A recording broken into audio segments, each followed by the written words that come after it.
Okay, so we're live with Des, who's going to talk to us all about YouTube, that elusive platform we're all chasing views on, but failing. Well, okay, I'm failing. Welcome, Des. Des is from the Content Revenue Lab. The Content Revenue Lab. Thank you so much for having us. In fact, a lot of this is going to be about the Substack actually to YouTube, and then obviously using YouTube to actually promote your Substack as well.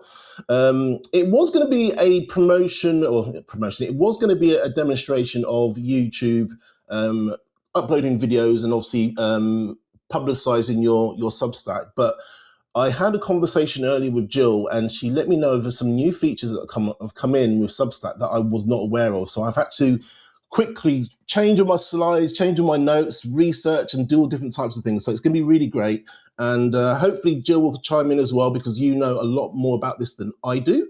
And I shall do my best to actually, do a great presentation for you guys. So this presentation is about the Substack-first video strategy. So you upload once, own forever, and distribute everywhere. Do you like that? That's that little, I come up with that little tagline earlier, and I thought, oh, I like that.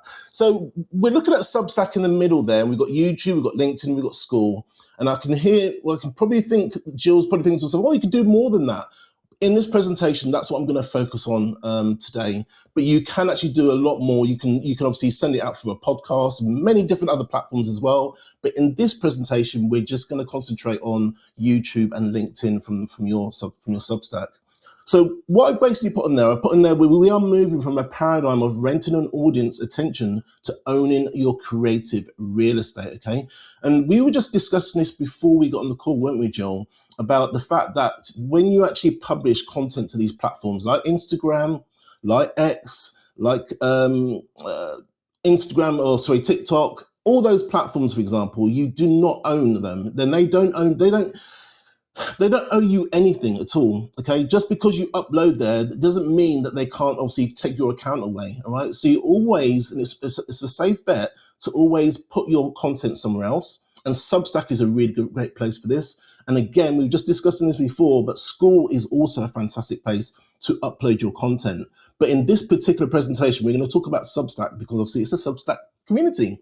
So in essence, what they do is, and the reason why Jill comes into my community and presents, and the reason why I present in Jill's community is because YouTube and Substack work so damn well together, all right? I don't know, they could be twins, really. That's how well they merge together. And the reason why is you're using Substack as a distribution, as a newsletter, and you can also distribute to different places. And YouTube is basically a place where you can actually get your voice out to the world, okay? So it's not just a local thing. You can obviously publicize your videos and it goes out to the whole world. And that's why we love it so much. And that's why it works so well with Substack. So this deck outlines the master workflow to position Substack as your central command for your media empire. I didn't write that, by the way. That's something else that wrote that. But your media empire, ensuring your content assets work for you and not for the algorithms, all right? Any questions up until this point? I'm happy for you to actually interrupt me while I'm actually talking. Also, Jill, if you want to chime in as well. Again, I'm just learning about this side of things regarding Substack. So if I miss out anything or if there's anything you want to add, feel free. Hey. Sorry. You want to say something, Jill?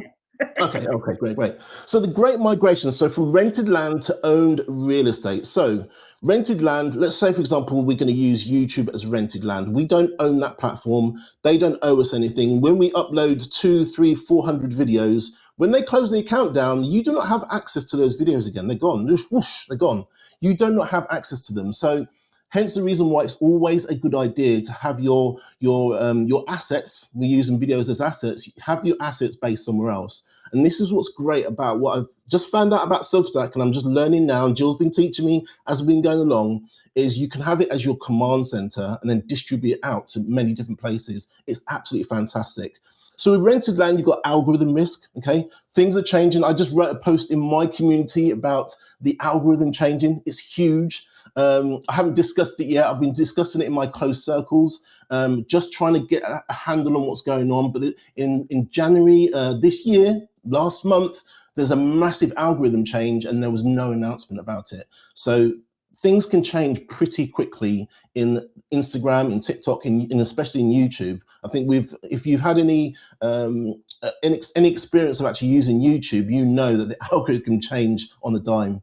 There's a lot of volatility as well. So you might upload a video today and you might upload a video tomorrow, and the one today does really well and the one tomorrow does not do as well. Okay, there's a lot of volatility there. There's more and more things happening on the platform and it's just not stable. All right, hence the reason why you need to have a command center, and Substack, as you're going to see today, is probably the place where you want to actually put your videos first. All right. It's also a discovery engine only, right? So YouTube is basically like a search engine. It's owned by Google. So you've got Google as a search engine, and you pretty much got YouTube, which is also a search engine. But when we go over to owned land, so you've got data ownership, you've got direct contact, you've got business foundation. Those are all the things that Substack can actually give you. And what I put in the bottom there is YouTube is a powerful discovery engine, but it's not a business foundation. Substack provides the security of list ownership and direct data access. And I think just before the call here, Jill was basically talking about the fact that you can actually, when you bring people into Substack, you collect their email addresses and you can obviously export them off the platform if you wanted to as well. That's not really something you can do on YouTube. You don't have a newsletter, for example. You can't extract the details from the views that you've actually got. Not like you can on Substack. And that's why, again, these two platforms work so well, because you're using both platforms. You're using YouTube to get your exposure out into the world, but you're using Substack as your main kind of hub for everything.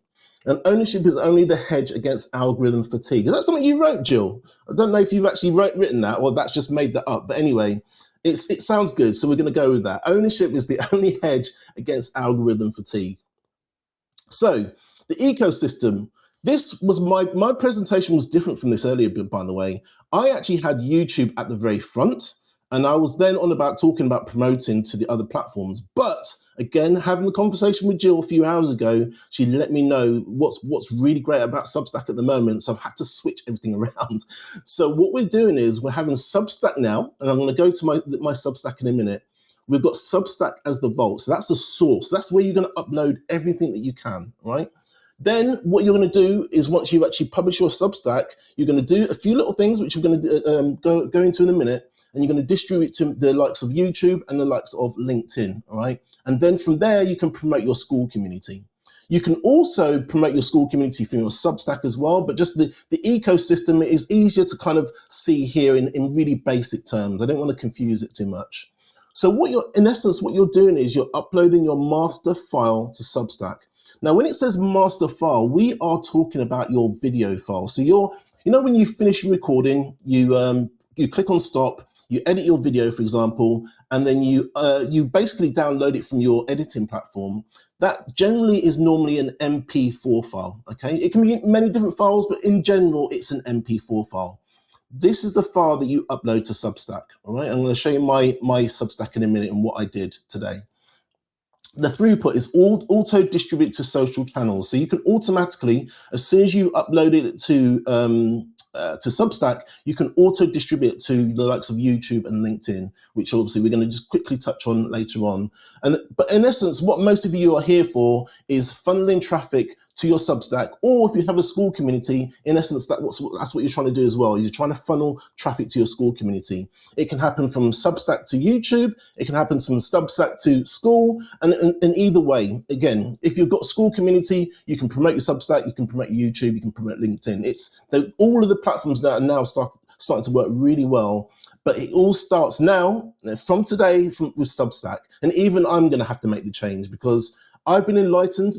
Jill's been trying to get me on Substack for quite a while, and I've been a bit tentative. I've been a bit, we'll get around to it. But now I've seen the light, and I know now that Substack needs to be the main hub for everything. And that's the change that's happened for me today, by the way. All right, it wasn't like that for me before. So in essence, what we're doing is we're treating Substack as the home base, like I've already said, and it creates a permanent record. So what you're doing, and I'm just reiterating here now, is you're basically recording. I think you can record directly onto Substack as well, can't you, Jill? Yes, just double checking that with you you. can go live, and the live becomes its own video. Mhm. So Excellent, thank you. But what we're talking about, obviously, you can go live if you want to. I know a lot of people are scared to go live, but you can go live as well. But what we're talking about today is uploading your 4K, if possible, 4K MP4 files, all right? And then ensure that the connect toggles are active before publishing. I'm going to go through that in a little while. So this is the alchemy. So we've got video to text. So at this point, I'm not going to go through this slide, but I'm just going to show you my Substack very, very quickly, all right? So this is what I did just before we got on this call, by the way. I've been running around trying to obviously upload everything and make everything fine. So this is what I've done. And this is something that Jill showed me in our community a few weeks ago when she taught me how to actually get my Substack set up. And I must admit, I'm going to hold in my hands, Jill, I've not taken it that seriously. But today, what day is it today? Is it the 19th today, is it? The 19th, or is it the 20th? No, 19th today. As of the 19th of February, I am taking Substack extremely seriously, and it's going to be my main hub, and I'm going to distribute out from here. And that's a change I'm making today, and it's a change I'm going to mention in my community as well, in what I'm doing. And I'm also going to recommend that my members do exactly the same thing. So it's really easy to upload. When you start off with a new Substack, I can't really show you on it now. Maybe we can do a blank one in a minute, but you upload your video straight to Substack. So at the moment, you haven't got a post. You've got nothing, okay? You've just got a video that's uploaded, all right? As you can see, I've written a post here, all right? But let me show you how I actually wrote that post. So once you've uploaded your video, okay, and this is a choice, the way you do it is completely how you want to do it. This is the way I'm going to do it. But if you want to manually write your content, that's totally fine as well. But all you need to do, I think you've got two options here, Jill. You've got clips and you've got open settings. And I think at the moment, don't they do the same sort of where things? you're going to find your transcript. Yeah. So I think when I click on clips as well, it opens the same screen. So anyway, those two things at the moment do the same thing in my Substack. So at the very first thing, you've got settings. That's your first option.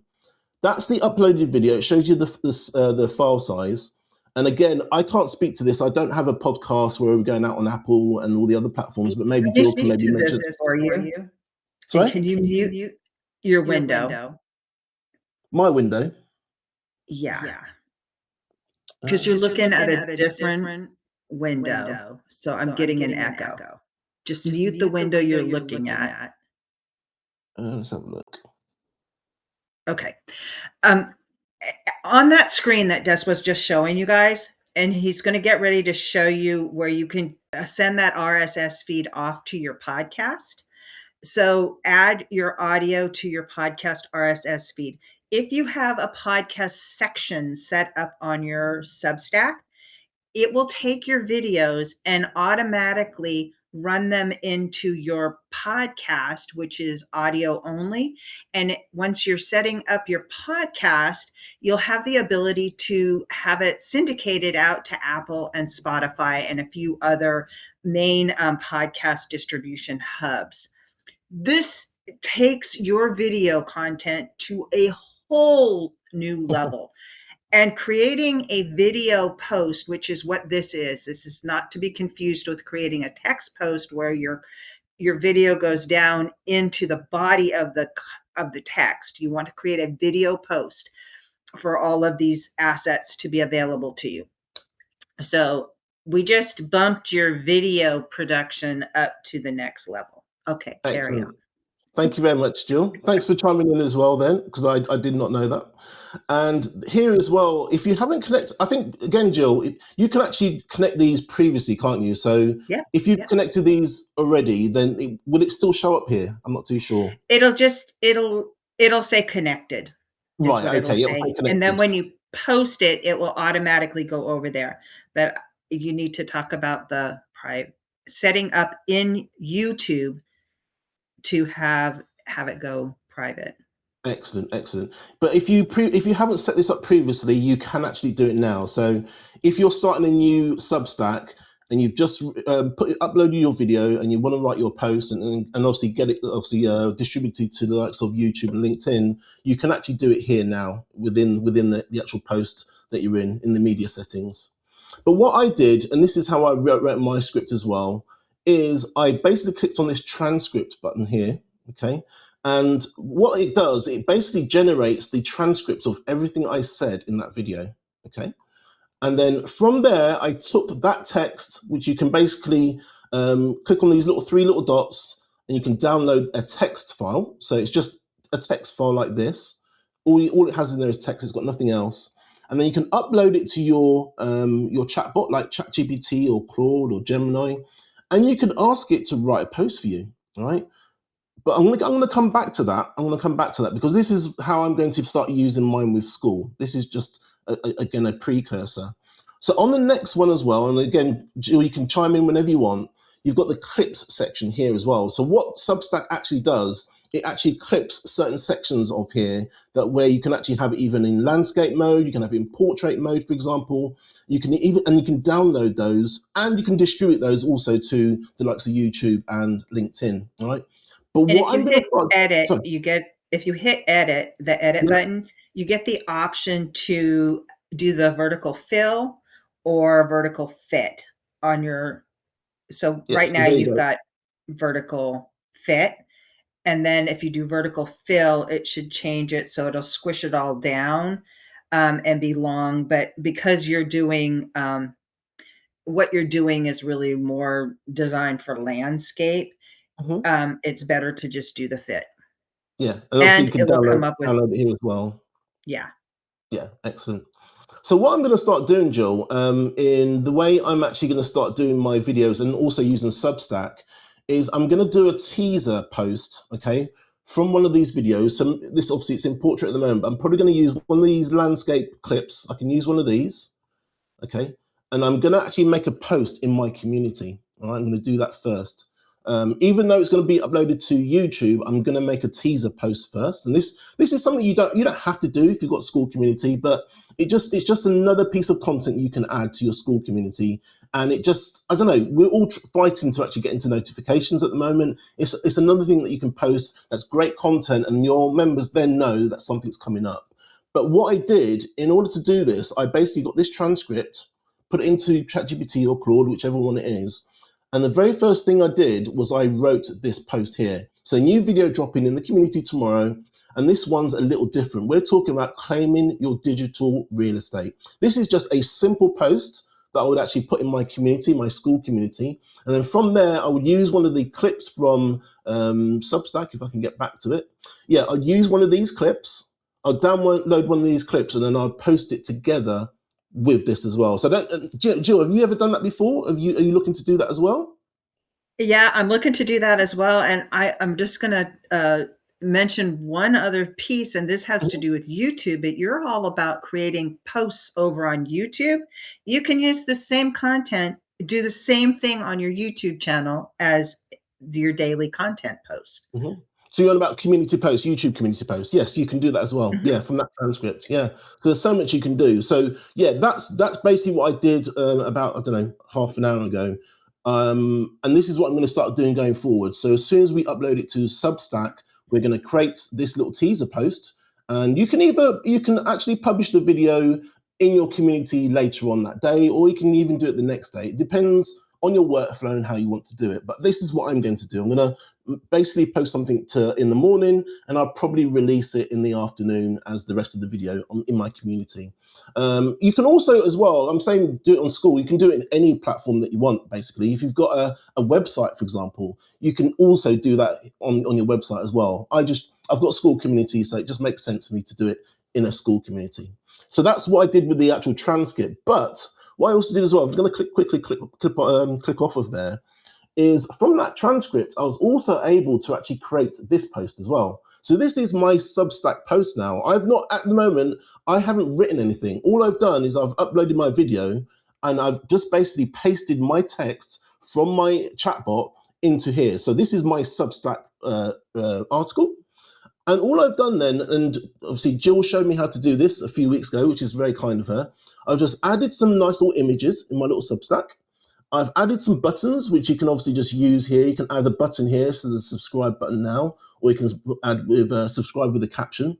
Again, I didn't know this about 3 or 4 weeks ago until Jill showed me. So this is absolutely brilliant. And I can also add a share button in there as well, and also images and other things you can actually put in there. But the And actual that custom formatting, button you can send to your Skool community or any outside link you want.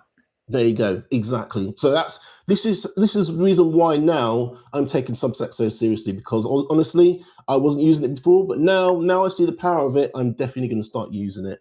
And when I pasted it in here, Jill, it formatted it all like this already. So all the Yep. bolds, all the italics, all the actual headers, it actually put in there. So I didn't really have any editing to do. I've got a project within Claude that has all my information in it. So it automatically knew that it had to actually put the actual call to action at the bottom here.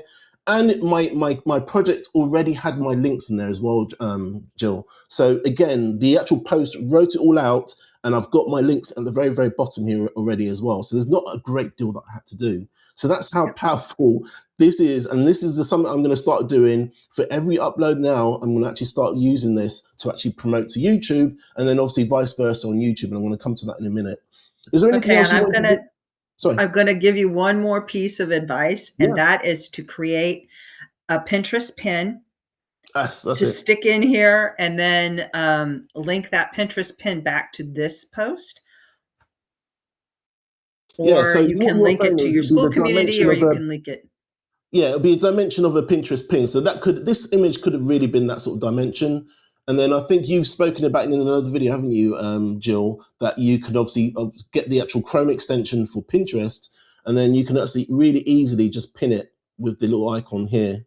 Better to upload it yourself directly, but then other people can come along and pin it for you. So you're getting community participation.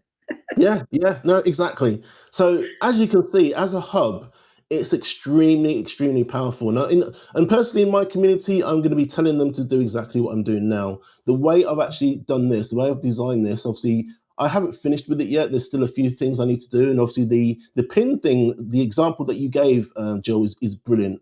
And that's something I think you've been pioneering for the last few weeks, because many of us didn't know you can do that, and we didn't know we could do it in the Skool community either. So we're learning so many things over these last few weeks. So yeah, is there anything else you want to add there, Jill, just before I go to my slides again? Nope, go back to your slides. Okay. Doing good. Obviously, you can link to wherever you want. So let's say, for example, I mentioned a few things in here. Let's just say, for example, I mentioned my YouTube channel here. You can bold it, and then you can obviously click the link, and then you can put your link to your YouTube channel there, or whatever, or even your Skool community, for example. You can put whatever links you can. And can you change the color as well here, Jill? That's over in the, you can't change the color of the bold. Oh, right, okay. I didn't know what that was. Oh, it just says link. Okay, yeah. That's so you can link okay. to YouTube channel, to whatever asset you want to, not a problem. So this is the alchemy, so video to text. So you can auto-generate a transcript immediately. So again, we're just going to scroll back up, and I'll show you exactly how you get back to that again. Scroll back up. And you can either use the clip or the open settings, and click on transcript, and there's your transcript there. You can also upload a transcript if you want to, but you're generally, if you're going to do what I'm doing today, you're literally just going to download probably a text version of that, and then upload it back to your chatbot like ChatGPT. And then also you can edit it like Jill was saying as well. So if you want to edit your video or edit those clips within Substack, you can do. All right. I want to show you one other thing, Des, on the video. If you go back to your video, to that page, if you see the image right there, the picture of the little circles, if you go down, just up a little bit where the picture, you can add a thumbnail to this so that when it goes over to YouTube, it's got the thumbnail that you want. It's the same thumbnail. So you could put that on here. Same size as well, isn't it? Yeah, brilliant. Thank you so much for that. Yep. Again, I'm just getting used to, I'm glad Jill's on the call, because I am just learning everything now about Substack. And yeah, I'm just I'm blown away by the things that you can do on it now. I must admit, I just thought about it as a blogging platform before.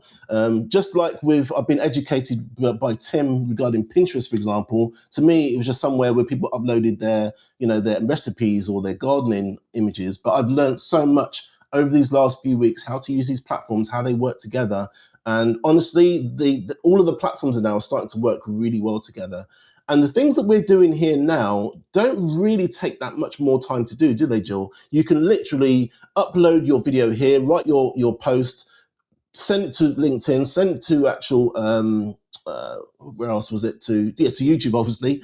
And it doesn't take that much time to actually to do all of this, okay? It used to take a long time before. It was a bit clunky, but I think from what I can remember, they've actually really improved Substack, and I'm definitely going to start using it more. The good thing as well is Google indexes your content twice. So in essence, what happens is when Google or the chatbots come across your Substack, not only will they index this video as a separate entity, but they also index the post as well. So you're getting kind of like a double whammy.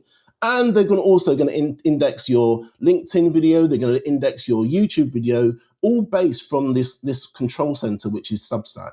So and again, all the images that you add. All the images as well, exactly. So it's so powerful. So we're going to fly through these at the moment. So the extraction precision clipping. So we've already spoken about that. Maybe we can in another presentation, Jill, we can actually physically do that and go through that. But yeah, you can actually clip, and then obviously you can edit the captions as well. We all use the chatbots, and they sometimes spell school wrong, don't they? They use the right spelling, but it's the wrong spelling for the community. You can actually go in and start editing that and make sure everything's the way it's supposed to be. All right. Sorry? I can give you a quick hack for if you have a text file, if you're opening it in Notepad, do Control-H on a regular an Android system, and you can do find and replace. So every place that they put in school, you can have it replace it with SKOOL. Okay. It just runs through your text document quickly. Excellent. Thank you very much for that. So yeah, once you click on publish, you got the full video there, you got your shorts, it's going to LinkedIn. And again, I was just obviously explaining earlier, it can go out to many different platforms, including the podcast as well. I'm just giving you a very, very basic overview of the power of using Substack to promote your YouTube channel and your Skool community as well, and vice versa, all right? What did I say here? So you're uploading to YouTube, you're distributing from Substack. Multiple platforms populated simultaneously, and zero context switching. All right, and this is something we were speaking about earlier before we jumped on the call, Jill. What you can do is when you actually upload into YouTube, you can actually upload it as a private / unlisted video. All right, which means that when it's going to YouTube, it doesn't go out to the main public; it's private. And then what you can do is you can add anything you want to. You can add the tags, you can add the end screens, you can add whatever you want, and then you can schedule it to go out to the rest of the world. All right. Again, this is something I was worrying about, and this is why I didn't really want to rush into actually uploading my videos. But now I know that we can do this. I'm more than happy now to upload my videos to Substack-first and then distribute out to the other platforms. It's really, really good. And again, it's got a checklist here, refine your title. Again, the thumbnails, you can actually, that's what Jill said, you can actually click on here and then obviously just upload your thumbnails to your video as well. So again, when it goes out to other platforms, the thumbnail will actually be there on the video. So the funnel, the traffic to Skool is quite simple, really. Obviously, you can actually call out to your Skool community in the video. You can obviously link in your Substack, in your text to Skool. But when it actually finally gets to YouTube, and this is obviously why I'm here, what you generally do is you have a video, but you actually call out your links in your video. This is what's really, really important. This is a video that I published a few days ago. But in this video, I actually mentioned that I have things that you can do once you actually click in the description. So even though you've got a Substack, even though you've automatically sent your traffic and your video to all these different places, and obviously including YouTube, what's really important though is in your YouTube videos, you need to mention that you either have a Skool community, or if you want to, and that's the reason why we're here, you want to actually mention that you have a Substack newsletter, okay? And the reason why you do that is if you do not tell them this in a video, very few people will actually go to your YouTube description and click on anything. In fact, most people don't click into the description at all. They maybe just bypass this and just go to the comments, all right? So hence the reason why it's really important to do this. Now, what I like to do, and I did a presentation a few days ago in the, was it the Skool Hub, Jill? I think it was the Skool Hub, wasn't it? Mm-hmm. Yep. Where whenever you're linking to something that's really important on YouTube, always make sure it's very high up in your description, all right? What most people do, and they don't think about it, sometimes they get the chatbots to write the description for them. What they do by default is they normally put it all the way down the bottom here, all right? But what you really want, if you're trying to promote your Skool community, you want your link as far up at the top as possible. And if anything, you can actually even put it on the first line. Also, as well, I'm obviously talking about a piece of software called Whisperflow, but there's no reason why you can't have your Skool community here and your Substack just here. So not only is your Substack promoting YouTube, but your YouTube is then going back and promoting your Substack, all right? Can you see how that works? So you're using Substack as your main hub, you're uploading and you're taking it to other platforms like YouTube, but again, you're sending people back to Substack just in case they've never been to your Substack before. In your video, you can call it out. And we're generally talking about the 3 or 4 minute mark. It's normally when, if you've got a 10-minute video, the drop off is normally when people start leaving your video, believe it or not. They don't watch all of your video. Most people watch a 10-minute video, they watch it about 3 minutes or 4 minutes. You really want to make sure your call to action, the link is in the description, is in the 3rd or 4th minute. It's really important to do that. A lot of members and a lot of people that I come across in the community leave their call to action to the very end. You really want to make sure it's really early on in your video because you get such a drop off afterwards. So if that's one thing you can take away today, please take away that. So got a nice little flywheel going on here, Jill. So you've got your discovery. So you've got your ownership. Your Substack. That's your hub. You're going to be promoting your community via your Substack. You're going to be uploading to other platforms. And then when it goes to YouTube, you're going to get discovered by the whole world because your YouTube channel goes out to the whole world as well.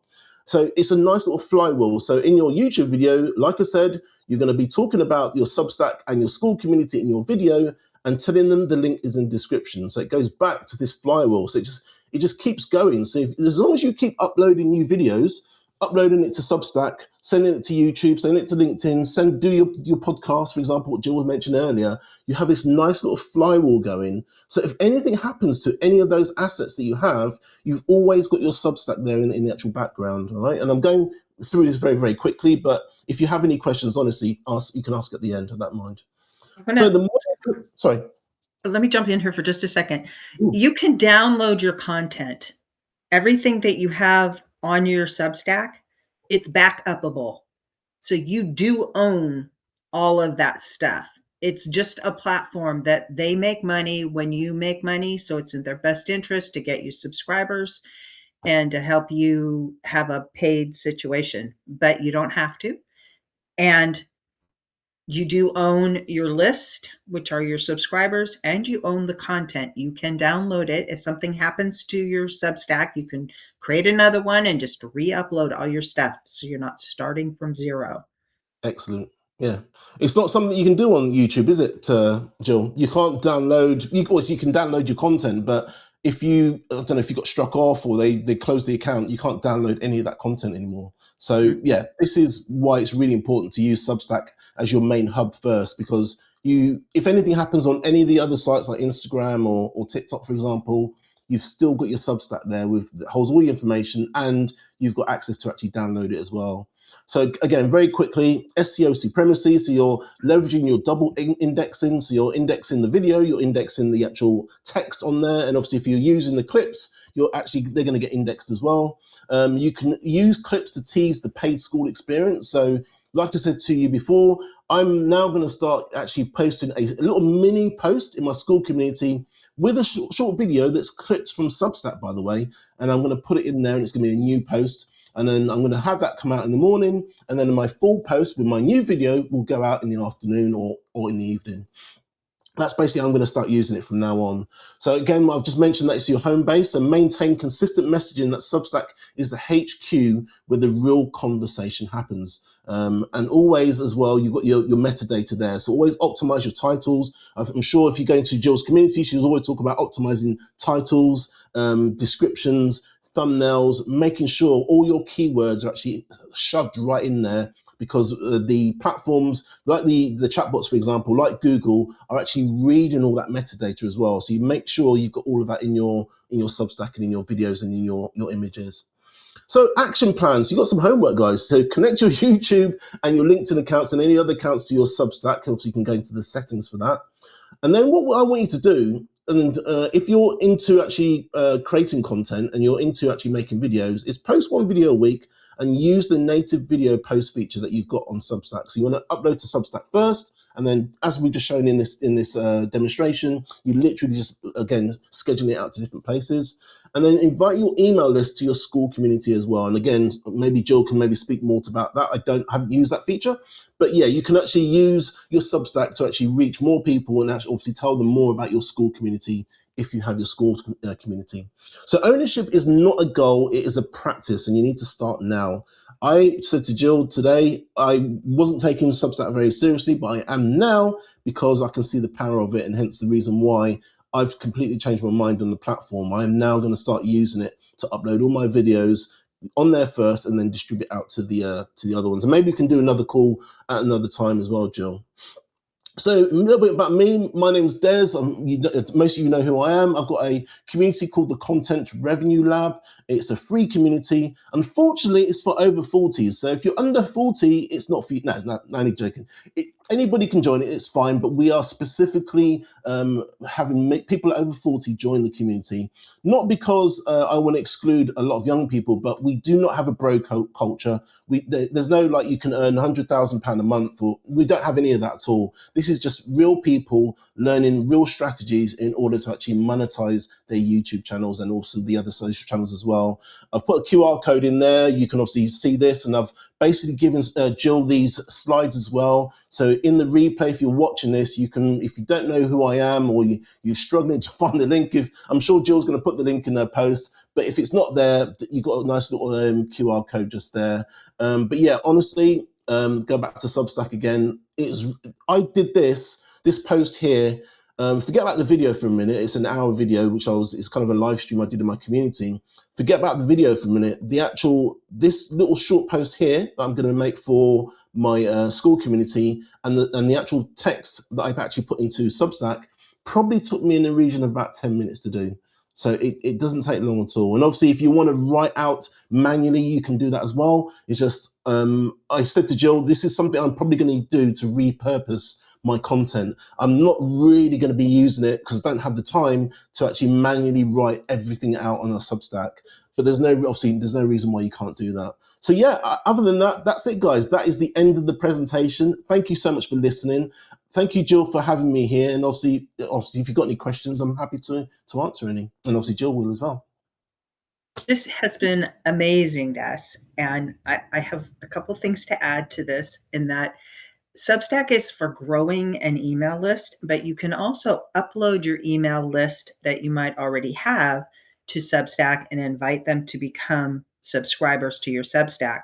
So Substack not only is fast and easy to repurpose content, I'm really all about reusing the stuff you've already created. One piece can go out and be so much better used if you have like a starting space for it, rather than trying to you create something for YouTube, and then you have to create something different for your blog, and then you have to create something different for Instagram, and then Facebook, and then Skool, and then suddenly, your whole day's sucked up, when you could just use Substack for one thing and chunk it out into different pieces. And it really does go fast. It's just it's much easier just to do it up here, and then lean into AI for it is original content. You created the video. It just transcribed it for you. And so you don't have to do like the old days where you had to read through the transcript and then try to pull out the nuggets and then rewrite the whole thing. And we just can move so much faster now. And these platforms and tools are being created. And if we can just like lean into what we've got going on, our lives are going to be much easier. Yeah. And also add as well, Jill, going forward, and this is something I'm learning in the last few weeks, you really want to be an expert in your niche. You want to be known for something, okay? So even though you've got a niche or you might have a sub niche, you want to be known for something. And the best way you can do that is to actually distribute your content to many platforms, all right? When somebody types your name, so let's say, for example, I'm looking to join your Skool community, but I'm not too sure whether I should, and I don't know anything about you. I've never heard your name before. It's a funky name, and I think, who is this person? When people want to explore, they generally type in your name, okay? Unless it's John Smith, they'll type in your name into Google. And the fact that you have so many different assets, okay, that are saying the same thing and are publishing the same content, it means that people don't even have to give it a second thought. They can click onto any of those assets, and Substack will be one of them. But if you can get your content out to as many different places as possible, it's really going to help your effort to be known as someone. Whatever it is in your niche, you want to be known for someone. Because I'll tell you what's happening at the moment, Jill. This is really, really important. Because of the AI that's actually being used at the moment, they're very selective now on who they want to choose to be an expert. They're very selective on who they want to choose to actually show in the results. They're very selective of in the chatbots, for example, like a ChatGPT. They're very selective of what content they want to show, and they want to actually use an expert in their field. And if you're not doing this, maybe you weren't doing it before, but if you're not doing this now, you're probably not going to exist online in the next 6 months or a year. And when I say not exist, I'm not saying people won't be able to find you. It's just that in your niche, if you're not known as the person, you're going to get ignored, and your competition will be higher up in the ranks and actually being quoted and used by the chatbots. So this is honestly from today, or if you can do it this week, if you haven't done, set up your Substack today or this week and start doing exactly what we're trying to tell you to do in this presentation. Because if you don't, it's pretty much being like non-existent in 6 months or 12 months. And I know I'm being dramatic, but honestly, that is what's really going to happen, and that's what's happening now. It is. And having a Substack account is just like, it will make your life so much easier. You have one spot where you can put all of your content. Yes, you can have websites. I have a different website, but I have all of my content goes on Substack. And from there, it goes out to different spaces. Absolutely. So I don't know if anyone has any questions at all. You can unmute and ask away. I know that Jennifer was asking about the difference between Substack and Beehive. Do you know anything about Beehive, Des? Do you know what? I don't, if I'm honest. I know there's a few schoolers that speak very highly of Beehive, but no, honestly, I don't. But what I can do is I can find out. And who was that? Jennifer, did you say? Yeah, Jennifer was asking I'll about get that. the answer back to Jennifer later today. I haven't heard of it either. That's why I was asking. Oh, yeah, I've heard of it. It's just that there's so many platforms, unless I'm concentrating on them, I don't pay any attention to them. Now you've shown me the light with Substack, then I will pay a lot of attention to it. But honestly, before I wasn't. I was just concentrating on YouTube and the likes of Instagram, for example. And I was just thinking I was just going to redistribute my content to Substack. But now I can see why you'd want to have it as your central hub and then distribute out from Substack. Makes so much sense. Stephanie, you have a question? Oh, Yeah. Can you actually hear me this time? We can hear you. I'll be darned. Okay, and thank you for the compliment earlier on the painting. That's actually one that my daughter did when she was in college, and it's the two of us on the beach in Coronado when she was little. So I love having it there, and almost everyone remarks on it, but it's got all my branding colors in it. So anyway, question it was, I've gotten very into utilizing Notion as my database. Mhm, And one of the things it has available is taking a recording and then creating a summary from the transcript. mhm, And I was thinking that also, and it also has, I think, 5 different, when you get to the business level, which is about, if you're paying monthly, like $20 a month, mhm, um, they have like 5 different AIs on there that you can utilize. And you get to choose whichever one you want, whether it is a version of Claude or it's a version of ChatGPT, and I think there's a third one. But the point is that it seems like you could utilize those summaries in a way that Des was talking about for your communities in the morning post that you're doing, Des, Mhm. where you have something, that you wanna tell them. It's kind of a teaser, if you will, of what's coming up in the afternoon, I suppose, and so you could summarize that, but you can also, host in there all of the links because they have this AI transcribed version of it that, would be very helpful to you in this whole system that you're talking about, because you'd have a central location outside, and then, it is something that you can download, outside all of these platforms that you're talking about, where you have your transcripts and your links to your videos and all of that kind of thing, which make it more of a command center. Is anyone familiar with this process or interested in it? I'll let you go, Jill. You want to answer that, or I can answer it. um, why don't you go ahead and answer it? I don't know Yeah, sure. Notion because I don't use Notion, so Yeah, no, that's fine. So, for me, whenever I'm doing something, I like to do the thing and then strip it back to the very basics. So, within my community, when whatever I'm doing, everything's to do with speed. And when I make a YouTube video, I want to cut down the friction as much as possible. So me uploading a video to Substack, grabbing the transcript, putting it into actually my Claude, making the post. If I have to go to another platform, in essence, in my mind anyway, and I'm not saying there's anything wrong about Notion. It's just, to me, it's an extra step that I don't need. Right. Now, that's not But I saying that guess I I wanna wouldn't. change that thought about you don't have to upload it. It actually records it right off the video.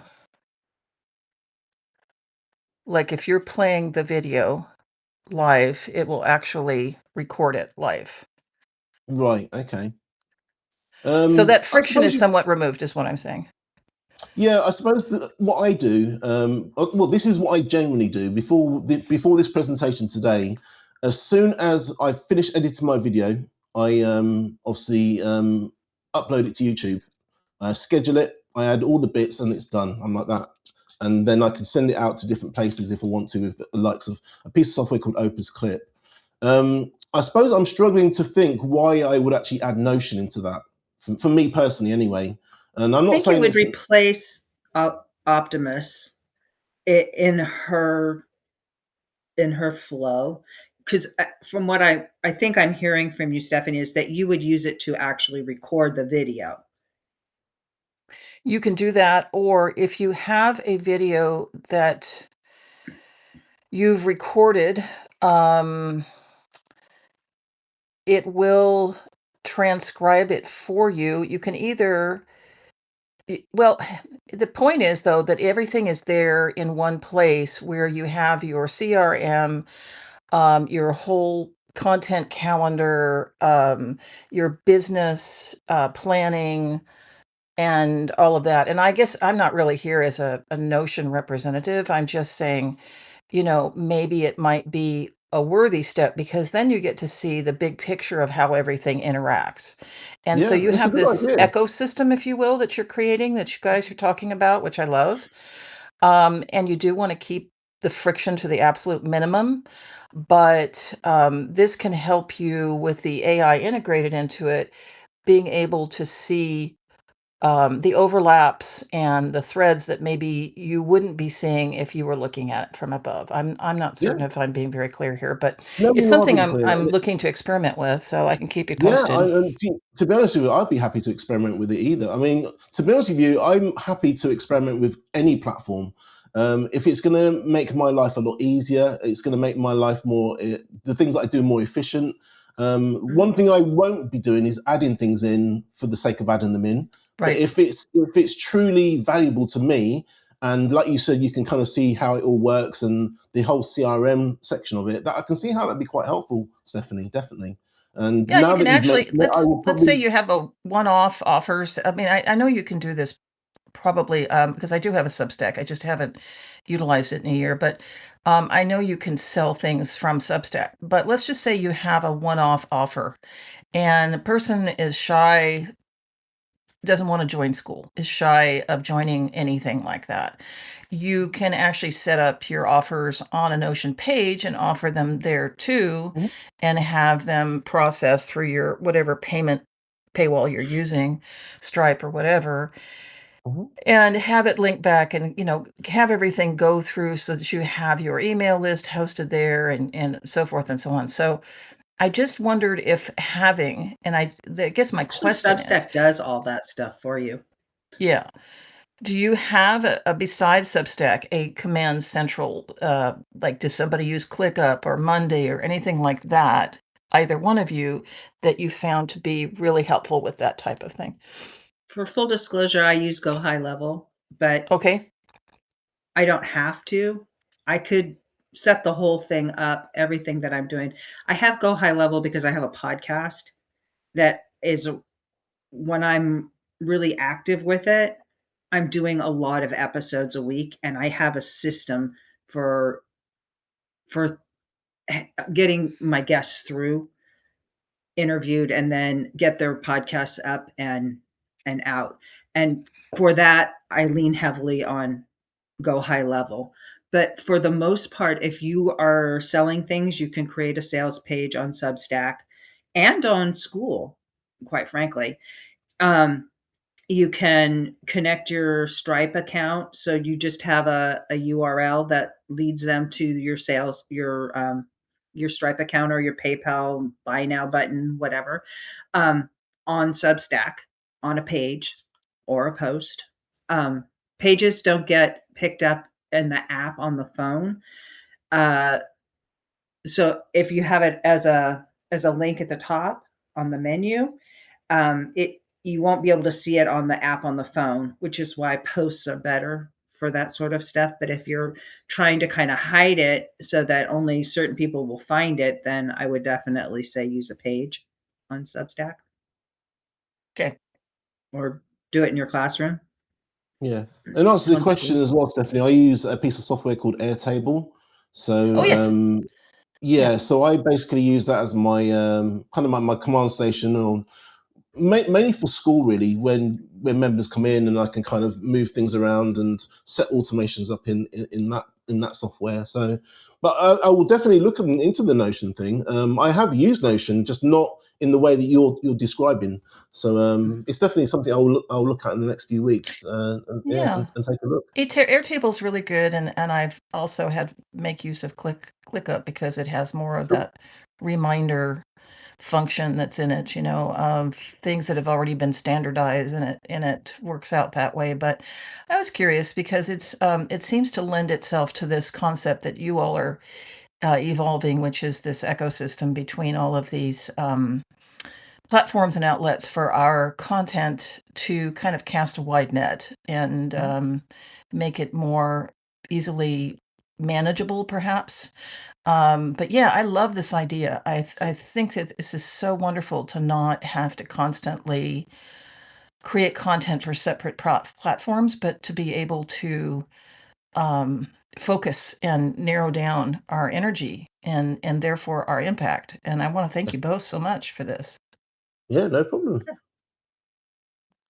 You're welcome. Thanks, Stephanie. I think there's a few questions in the chat as well, Jill. I don't know if you've seen those. Let's have a look. What do I use to record the videos? Do you want to address that?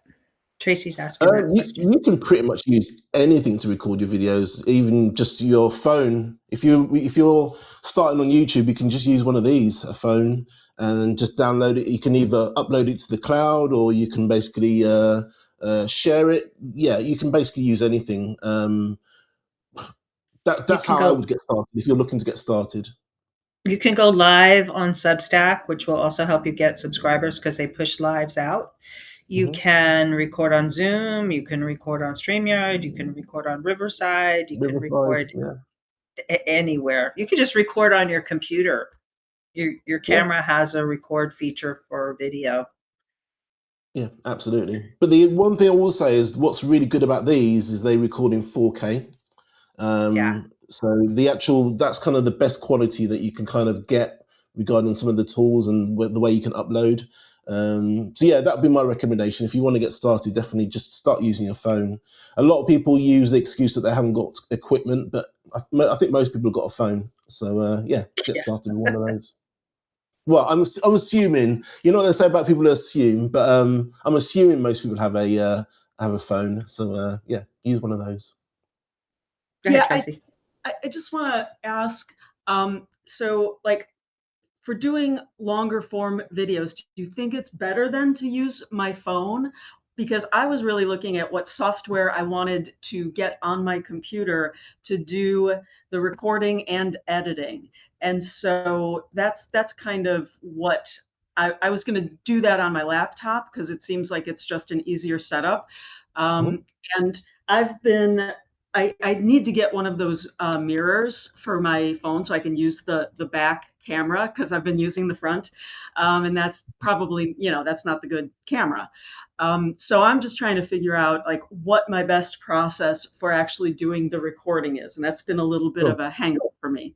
Yeah, no, to be honest with you, I know it's gonna sound like a really funny answer, but whatever is comfortable for you. It really doesn't matter what you record on as long as the quality is good. People have been using their phones for like forever to actually make YouTube videos. So yeah, I would say your phone. I personally, this is my home studio, so I have my camera already set up and it does not move. Like I said to you before, for me, it's all about speed and removing friction. For me to have to keep putting this on a tripod and moving it around, and it's causing me more friction, and I wouldn't enjoy the process of recording. If you can afford it, I would recommend getting a camera that you can actually record on. But if it's not an option, then your phone is totally fine. Thanks. You can get cameras to plug into your laptop or your desktop as well. Yeah. External ones that are pretty good. Yeah. Phones are brilliant, especially the Apple phones. I think they're better than the vast majority of cameras out there. The quality that you can actually record on, they're amazing. So yeah. Anybody else got anything they want to? There was a question from Andrew. Is there an option to not have the audio from the video go to the podcast directories? Yes, it doesn't automatically do that. It actually, you have to tell it to do that. And sometimes I think you can tell it by just putting it in your podcast section. Or you can tick off the little box. Sometimes that will show up if you want it to go out on the RSS. I can see that you've actually answered these, but I will just say them anyway for people that aren't in the chat as well, if that's okay with you, Jill. Yeah, do that. The thumbnails for Substack are not the same size as YouTube. At least when I upload to both, I need 2 different size thumbnails. Is that right? I don't think that's right, is it? No, that's not right. They are the same size. Right, it's whatever the video size is. That's yeah, I thought so as well. Yeah. You mentioned the Beehive one. I think we've covered that. And then Tracy, I think again it was the last one. What do you use to record the video? So we've answered that one as well. Yeah, that's fine. Yeah, I think we got everybody. Unless anybody has, stick your hand up if you've got any other questions. Thank you, Des, so much for coming over here and sharing all of this amazing information and for just showing us with your own Substack how this can work. Because I think a lot of times we talk about theory, and then when somebody goes to actually do it, they're like, but where do I start?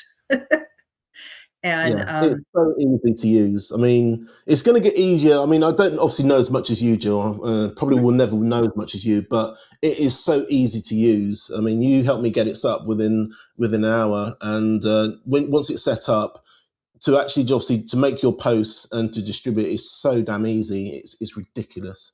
So yeah, I'm definitely going to be using it a lot more. yeah, and it's free. You know, that's the thing that it just like blows my mind. We pay for all of these really expensive tools that are much more difficult. You're talking about the friction. They add friction to the process, whereas Substack is just like, do it once. All the pieces you need are there, and it gets sent out to your email list as soon as you hit publish. And you can schedule it for the future. You don't have to publish it right away. And it becomes a note on your profile. So it gets into that algorithm of Substack. So you're findable and discoverable over there. So it's just like, I forgot to mention as well, Jill. I think I mentioned it before the call that I'm willing to do a free audit for anyone that was on the call. So I'm gonna sit on the fence on this one. I'm gonna leave it in your hands who you want to give the free audit to. You can announce it in your community if you want. It's be a half an hour audit. I'll get on a call with somebody and we can go if they've got a YouTube channel, or even if they're thinking of setting up their YouTube channel, we could probably brainstorm some titles that they can use. So yeah, I'm willing to do that, and I'll let you. I'm gonna give you all the responsibility of doing that, and I'll do the audit for them.